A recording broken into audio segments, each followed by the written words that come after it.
Bonjour à tous, aujourd'hui je vais vous faire vivre une petite balade musicale, un voyage parmi les genres entre autres, par le biais de mon propre parcours.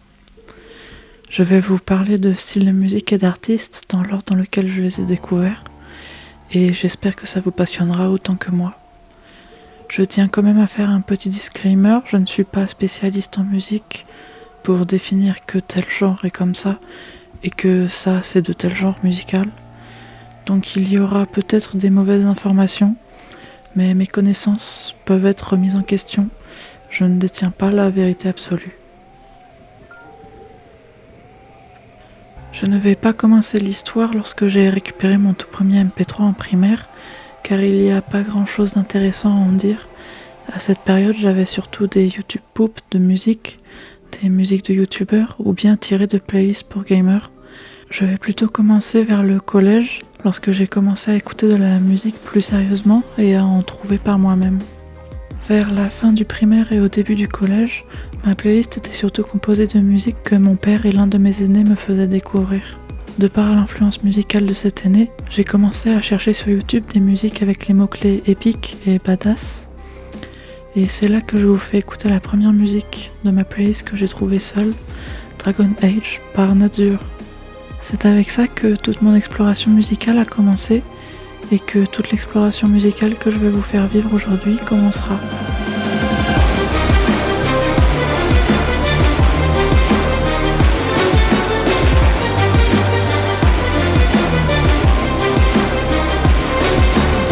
En plus de ces musiques dites épiques et badass, je connaissais aussi quelques musiques connues dans la branche de l'EDM, comme Make It Bundim de Skrillex et Damien Junior Kong.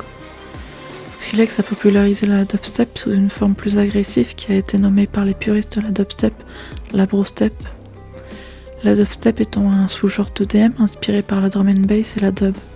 Alors que progressivement je découvrais la bass music en plus de la hard trap, deux genres assez proches de la brostep, j'ai connu mon tout premier artiste favori, Grandson, au hasard par une recommandation YouTube de sa musique In Over My Head de l'album Death of an Optimist.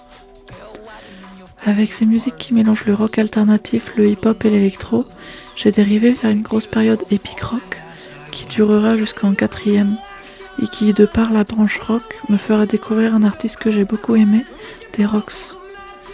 D-Rox, c'est un projet solo de rock'n'roll débuté en 2018 par Danny Rocco, musicien venant de New York. Et je vous laisse écouter l'une de ses créations, celle que j'ai le plus aimée, Nothing Personal, tirée de l'EP This Is Our Life. I wanna take you home till the morning come. I swear it's nothing personal. I swear that it is nothing personal. En parallèle, je continuais les découvertes du côté de la bass music et de la hard trap, 2 ou 3 fois ponctuées d'une musique de brostep, genre que je ne connaissais pas encore. Et puis un jour, j'ai fait une découverte qui fit tout basculer, une vidéo d'un œil sur fond noir en rythme avec une musique que j'ai adorée. Malheureusement, je n'ai pas retrouvé la vidéo, mais la musique c'était Edge de l'EP The Silence is Deafening par l'artiste Reese, qui deviendra la 3e artiste que j'ai adorée durant mon collège. Reese est une artiste canadienne qui sera considérée comme la créatrice du sous-genre de dubstep, le mid-tempo.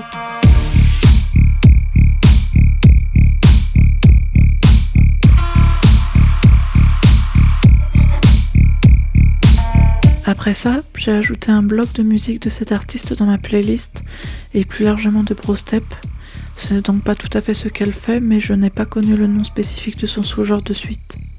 De temps en temps, j'ajoutais encore à ma playlist des musiques d'epic rock, de bass music autres que brostep, et de trap. Mais mon genre favori était devenu la brostep.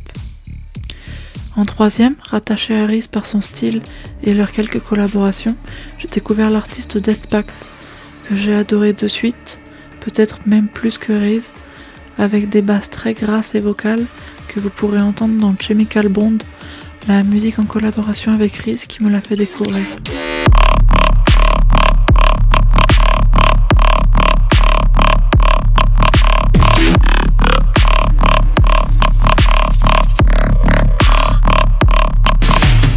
De suite après, j'ai découvert mon 3e artiste de brostep favori et le 5e de mes 4 années de collège, sûrement au hasard comme la plupart du temps.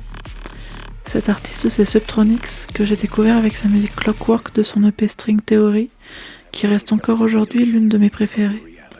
C'est aussi, il me semble, l'un des artistes majeurs de la scène brostep actuelle.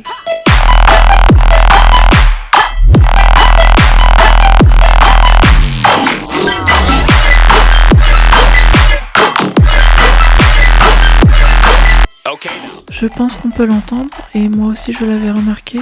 Ce que j'aime dans la musique à ce moment-là, c'est les basses très puissantes, grasses et granuleuses, ce qui est un peu la définition du mid-tempo, c'est pour ça que j'ai beaucoup aimé ce genre. Après, j'ai longtemps continué comme ça, à n'écouter plus que de la dubstep et ses sous-genres. Avec le temps, j'ai appris que Reese et Death Pact faisaient ce qui s'appelle donc du mid-tempo, mais aucune découverte majeure pendant un moment.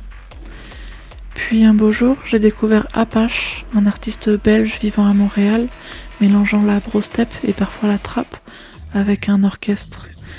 Et ce mélange, que lui appelle Majestic, je l'ai adoré, comme dans sa musique Lord and Master.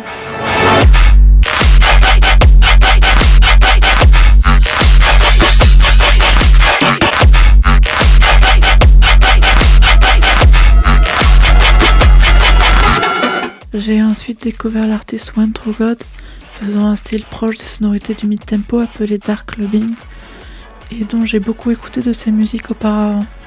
Et en fin de troisième, sorti de nulle part, il m'est arrivé une longue phase où j'ai écouté beaucoup de musique plus calme, avec des styles comme la lofi, la chill out et des musiques un peu pop ou alternatives, mais d'une manière que je n'aime plus du tout aujourd'hui. Je ne sais vraiment pas ce qui m'était arrivé dans cette période-là. Les deux artistes que j'écoutais principalement étaient Plume et Paper Idol.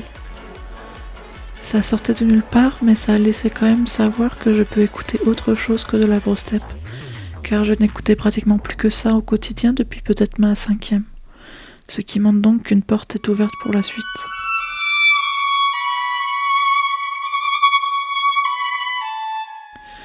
Et la suite, c'est qu'arrivé au lycée en seconde, j'ai fermé la porte. J'ai recommencé à écouter majoritairement de la brostep, car étant un style très présent dans le spectre audio, et aussi en termes de volume, ça me permettait de rester dans ma bulle avec mon casque et ma musique. Je trouvais une sorte de réconfort dans cette violence sonore. La première découverte que j'ai faite dans cette année scolaire a été la drift funk, avec Midnight de Playman par exemple, que j'entendais souvent sur TikTok et que j'aimais bien. Je n'en écoute plus trop aujourd'hui, tout ce que je peux en dire c'est que c'est un style très repris par les masculinistes et c'est probablement l'une des raisons pour lesquelles je n'en écoute plus vraiment.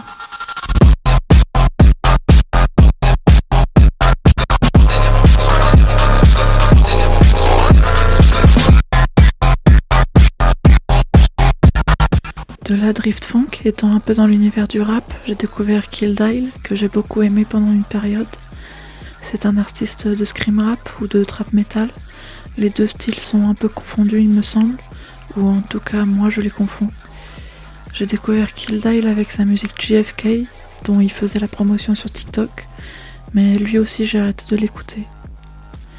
Par contre, j'ai pu découvrir une artiste que j'écoute encore aujourd'hui dans les mêmes sonorités, qui s'appellerait de la nécrotrap, mais que l'artiste elle-même appelle de l'hyperpop. Encore des noms différents pour des sonorités très proches, c'est compliqué tout ça. Cette artiste, elle est autiste, elle est trans, elle est anarchiste, tout comme moi, donc elle avait tout pour me plaire. Changeline, c'est une artiste française, mais qui ne chante qu'en anglais, principalement à propos de santé mentale, mais aussi de politique et de transidentité, d'après ce que je comprends malgré mon niveau catastrophique pour comprendre l'anglais à l'oral. Cet artiste, je l'ai découvert avec son single Slender Body.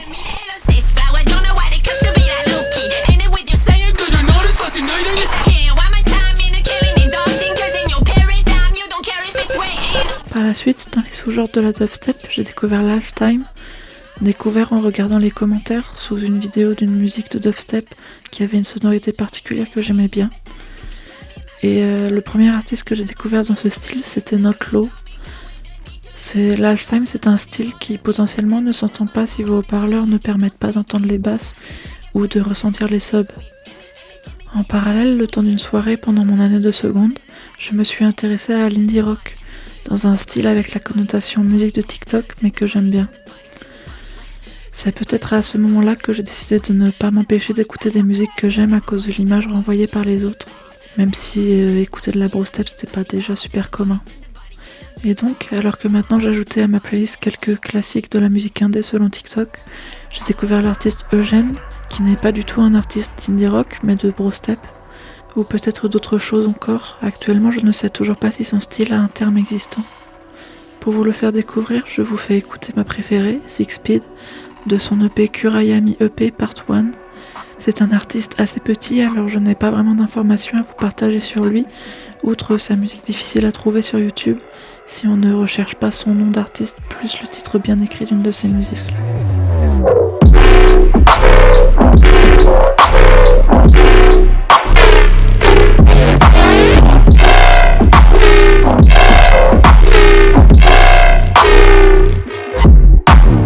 Et donc, alors que je découvrais des nouvelles musiques de drift funk, d'indie rock, d'indie pop, de trap metal et de scream rap, tout ça à la fois, j'ai à nouveau découvert un artiste dans la branche dubstep que j'adore encore aujourd'hui, faisant de la Terraut dubstep, Svendeth, je sais pas trop comment ça se prononce. La Terraut dubstep est une sorte de brostep ralenti pour accentuer son côté violent. Je vous laisse en juger par vous-même avec Eidolon X de son album Void Vol 2.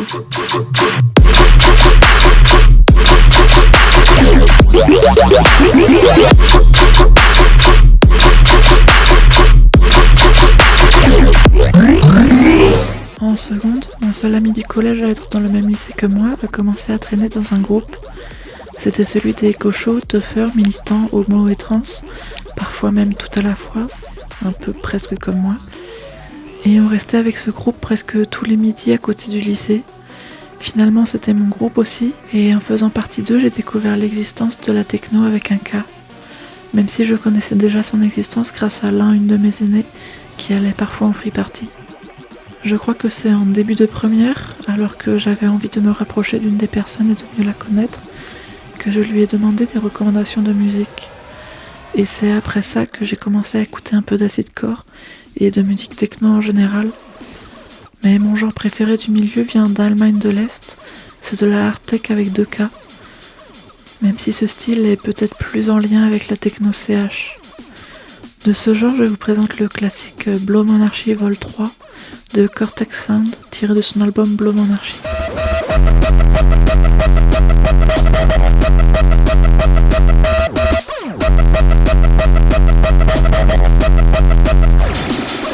Avec la découverte musicale que j'ai faite après, on change complètement d'énergie, car ça a été la jungle avec Hot Flame de Dextrous et HP. Ce n'est pas un genre très présent dans ma playlist, mais il m'a beaucoup influencé dans mes propres créations musicales, et c'est vraiment un peu un plaisir cérébral d'en écouter. J'ai donc commencé à en ajouter à ma playlist, en plus de tout ce qu'on a déjà vu jusqu'à maintenant, dans mes années de seconde. De la jungle, j'ai dérivé sur la breakcore que j'entendais parfois sur TikTok et que je trouvais intéressante, mais que je n'arrivais pas vraiment à apprécier. C'est avec l'artiste Crew, CRXW, et sa musique Unplugged Alliance que j'ai eu le déclic, même si ce n'est pas vraiment de la breakcore. Cette musique, il me semble plutôt décrite comme de la digital hardcore, car la breakcore est beaucoup plus proche de la jungle et se définit surtout par ses boucles de batterie glitchées, dont je peux vous conseiller le classique Anybody Can Find Love Except You de HK Mori.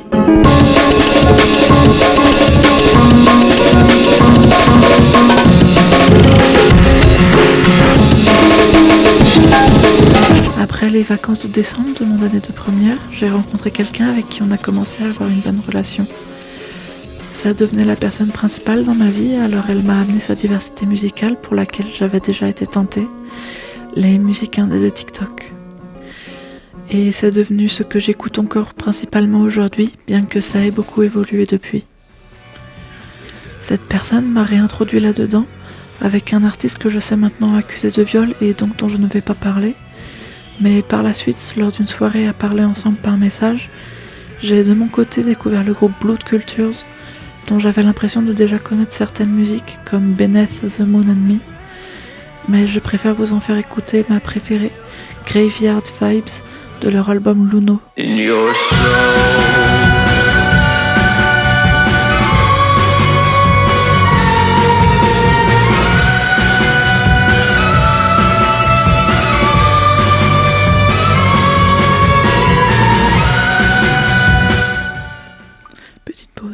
Lol, j'ai oublié d'enregistrer toute une partie.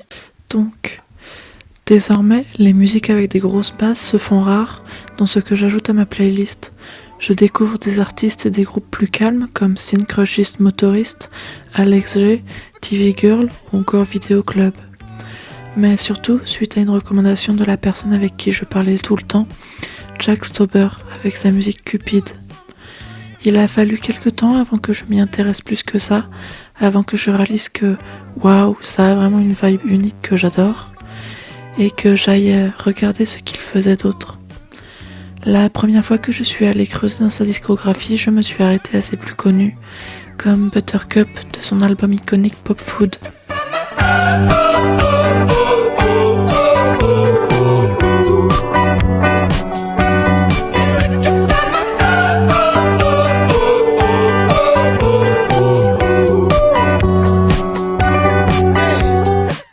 Et elle me fit aussi découvrir le goût pour la musique de jeux vidéo indé, comme Undertale et Deltarune développés par Toby Fox. Et non, je n'ai pas encore joué au jeu, un jour il faudra.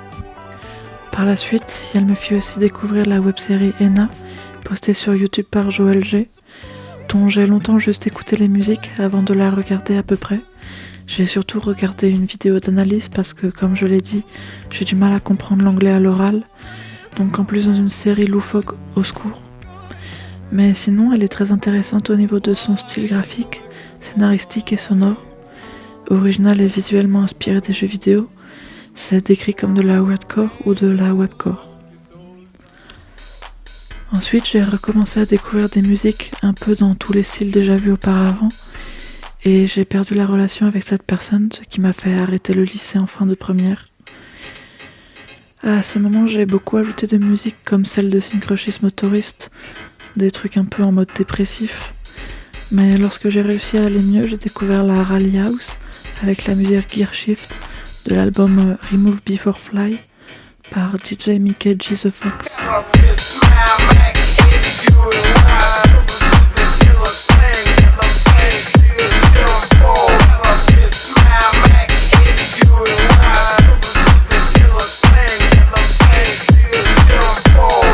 Et puis un jour sur TikTok, je suis tombée sur Animals de Stomach Book, tiré de l'album du même nom que l'artiste. Et j'ai adoré, alors j'en ai écouté plus et j'ai adoré encore. Aujourd'hui, je pense que ma préférée de cet artiste, c'est Paper Dolls de l'album Goodnight Hypnopomp. Stomach Book, c'est une artiste trans qui a commencé sous le nom de Gibral. Et de ce que j'ai pu lire sur internet, elle utilise sa musique pour parler de trauma et explorer la beauté dans la souffrance pour que chacun se sente moins seul.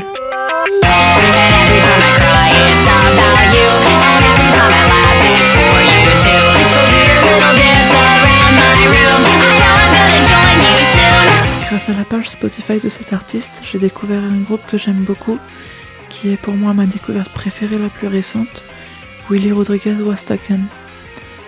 C'était un groupe de 2 personnes maintenant séparées, Alex qui faisait l'instrumental et qui continue sous le nom de Drugbug, et Gabe principalement au chant qui continue en tant que Midwestern Roadkill ou avec son projet Squee, difficile à trouver. J'ai aujourd'hui toute leur discographie dans ma playlist, ce qui est assez rare, et je mets pour exemple Reggie the Mouse de l'album No Discernible Hand in Sight, Face to Face, sorti sous le nom Willy Rodriguez Was Taken Archive. Parce que oui, ils sortent aussi des musiques sous le nom Archive, il y en a encore plus.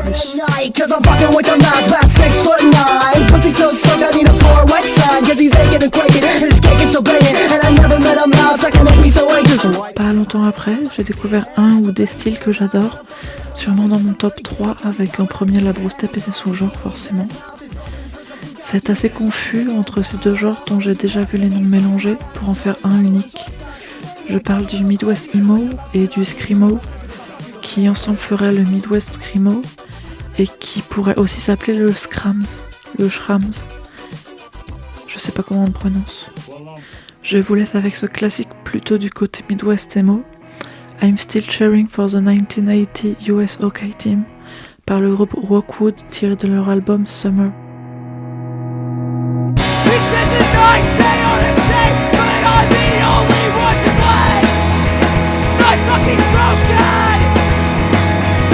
I'm getting old, I'm getting sick. I wish I just would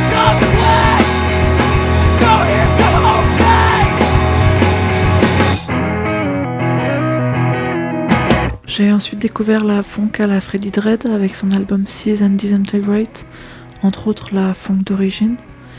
Puis on arrive vers la fin de la chronologie avec mes découvertes les plus récentes comme Wi-Fi Skeleton. Depuis, j'ai surtout approfondi mes connaissances sur des artistes que je connaissais déjà, comme par exemple Jack Stauber et Fentanyl, dont j'ai ajouté vraiment toute leur discographie à ma playlist. Je n'ai pas parlé de Fentanyl, mais c'est une artiste trans de digital hardcore qui a un peu défini le style à sa façon. Je l'ai découvert dans la foulée des musiques de breakcore, car c'est l'un des styles fondateurs de la digital hardcore.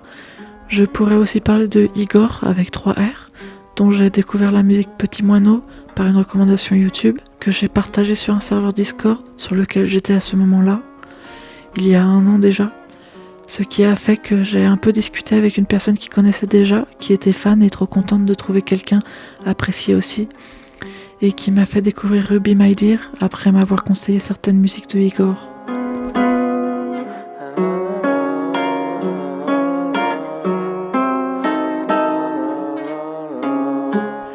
Il y a encore plein de musiques que j'adore mais qui sont isolées, ce qui fait que c'est peu pertinent à mettre dans la vidéo car ça l'aurait fait durer plusieurs jours.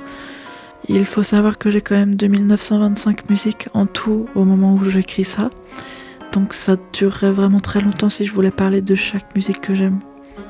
Par exemple, parmi elles, il y a 666 de Loverboy Rondo que j'adore, mais j'ai rien de plus à ajouter.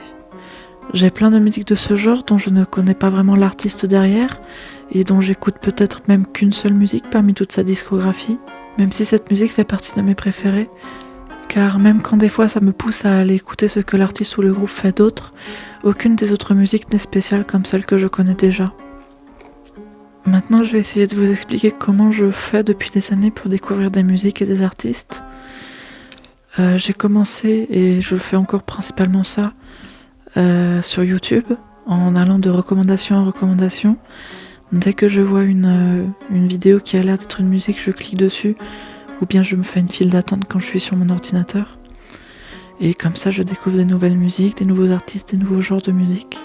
Sinon, en site autre que YouTube, il y a Samplit.io, qui est surtout utilisé pour les beatmakers pour trouver des samples, mais que j'aime bien utiliser aussi pour trouver des musiques aléatoires. Il y a aussi Music Roamer pour rechercher des artistes similaires à celles que je connaissais déjà. Et puis en dernier, je conseille le site Every Noise at Once pour découvrir des nouveaux genres musicaux. Pour écrire cette vidéo et faciliter ma mémoire à retrouver la chronologie de mes découvertes, je me suis aidée d'une playlist YouTube que j'ai créée depuis longtemps maintenant, dans laquelle j'ajoute toutes les musiques que j'écoute. Je vais mettre le lien en description si jamais ça en intéresse certains. Le seul hic, c'est qu'il n'y a pas de barre de recherche dans les playlists YouTube. Du coup, toutes les musiques de personnes que je sais problématiques et toutes les musiques que je n'écoute plus y sont encore. Car j'écoute ma musique sur mon téléphone avec une appli lecteur MP3. C'est pour cette raison que dans mon téléphone, j'ai 2925 musiques, alors que dans ma playlist YouTube, il y en a 3920. Il y a quand même un millier de différence. Et voilà, c'est fini. Je sais pas trop comment finir. J'espère que ça vous a plu de découvrir plein de musiques comme ça, et plein de styles différents. Au revoir.